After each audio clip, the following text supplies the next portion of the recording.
to emphasize that it is a highly populated area. You can see pockets in Pakistan, you can see Afghanistan, Nepal, and all the, of course, India, which is highly populated, and so that means we are responsible for a lot more people than the Arctic and Antarctic.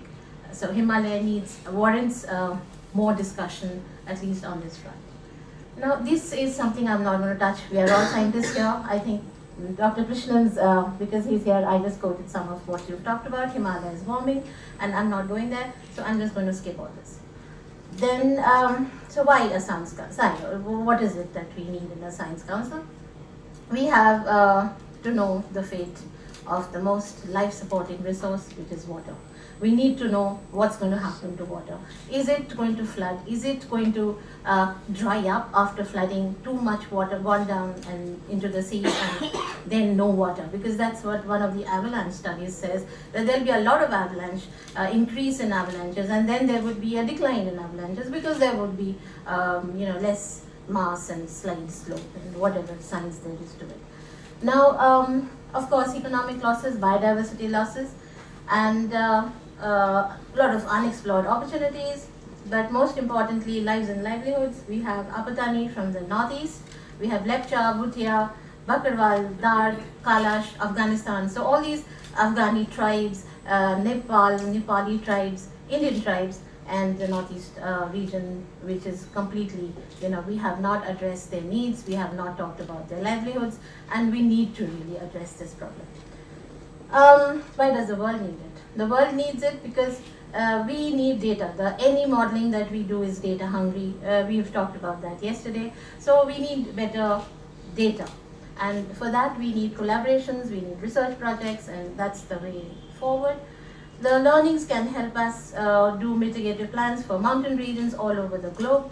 Conservation, of course, traditional knowledge, that is helpful. And most important, Science Council can prelude an era of unhindered peace and cooperation in the region, which is, I think, the biggest boon that a scientific council can give us.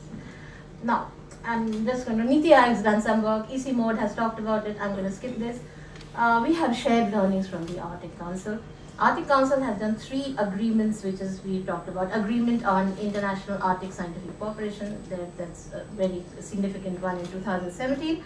Marine oil pollution. Now this is one success story I just want to talk about, because if you see oil spills through the years, you would see that it's significantly declined. So, manpower has so much power to change for good if he wants. So, I mean, these are the examples that we should pick out from different genres and bring together, that cooperation brings results, and we need that kind of cooperation. And of course, there are other treaties as well. India is an observer status. We interact with China and, of course, many other countries. We can learn from there, and we can do science and biodiversity. Framework, I'm going to skip this. This is all there, and we can talk about action groups. These are ideas that I'm promoting. And this is what I come down with. Internet is a new fire for mankind. Internet has joined us all, and that's internet is data, big data, and science. And so there is unmanned vehicles for deployment. You have drones for research, and all this was unthinkable even a decade ago. Now it's all so possible and so doable. And global communities, global businesses. There's a rise of nationalism suddenly all over the world. Everybody's identity conscious. So there is, I think, science is the only, only join that can actually bind that over your nationalism issues. And that's why we need cooperation and collective will to. That's it. So science gathers knowledge faster than society gathers wisdom.